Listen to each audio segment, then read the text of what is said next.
Direttore Benazzi, intanto qual è la situazione nell'ULSS 2 Marca Trevigiana ad oggi? Come è stato indicato dai dati che ha dato la Regione Veneto, sostanzialmente noi di nuovi casi veri abbiamo 5 persone che ovviamente sono entrate e che erano ex pazienti che erano usciti dalla geriatria, che sono rientrati con febbre e che quindi sono stati portati a malattie infettive e oggi sono seguiti, che hanno ovviamente il Covid-19 con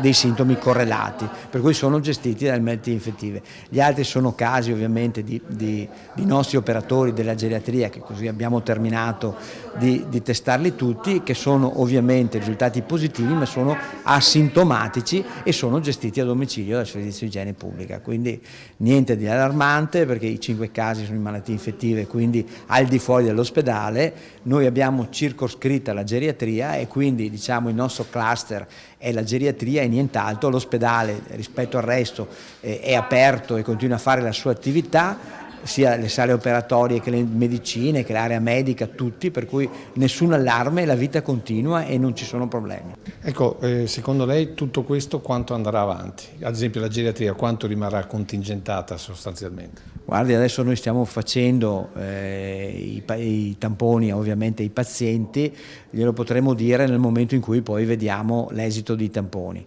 Quindi sarebbe difficile oggi poter dire quanto, 14-20 giorni, questo è un po' difficile da definire. Le linee guida prevedono che qualsiasi caso sospetto venga mandato a Treviso alle malattie infettive.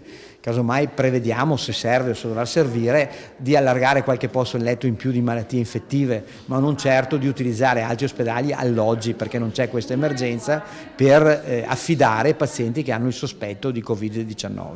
Tra le altre cose, è vero o falso che in questo momento il pronto soccorso è stato preso d'assalto?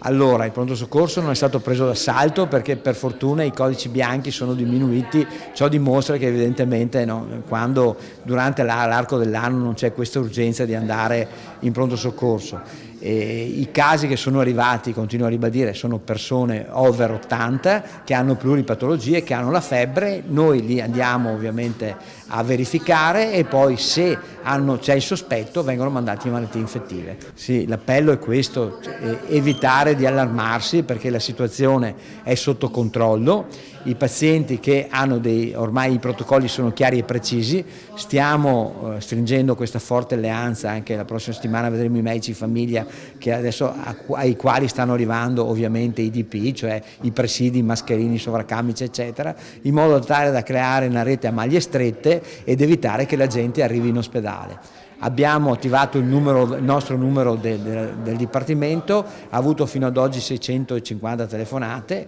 chiediamo a tutti di chiamare prima il Dipartimento che dopo sapranno loro come ovviamente cosa dire alla gente e come indirizzarla. Anche perché, direttore, gira ancora la febbre, l'influenza ordinaria, chiamiamola così, quindi non è detto che se uno appunto ha qualche linea di febbre e un po' di mal di gola debba avere necessariamente contratto il Covid-19.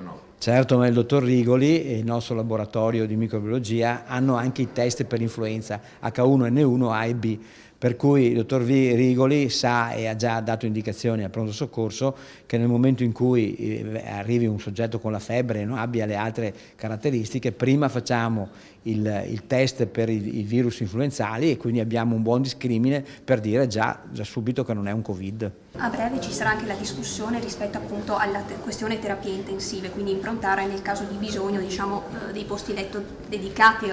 Come pensate di articolare? Allora, con il gruppo che abbiamo di lavoro che segue appunto questo e il dottor Formentini che è il coordinatore di tutti i direttori di ospedale, ci troveremo anche oggi e stiamo approntando delle alternative e su queste stiamo studiando. Le avremo tra lunedì e martedì, intanto ci stiamo organizzando. Per fortuna, non avendo avuto casi per utilizzare chiaramente le rianimazioni, le terapie intensive, siamo ancora tranquilli, però è chiaro che non andremo a sottovalutare anche questo aspetto.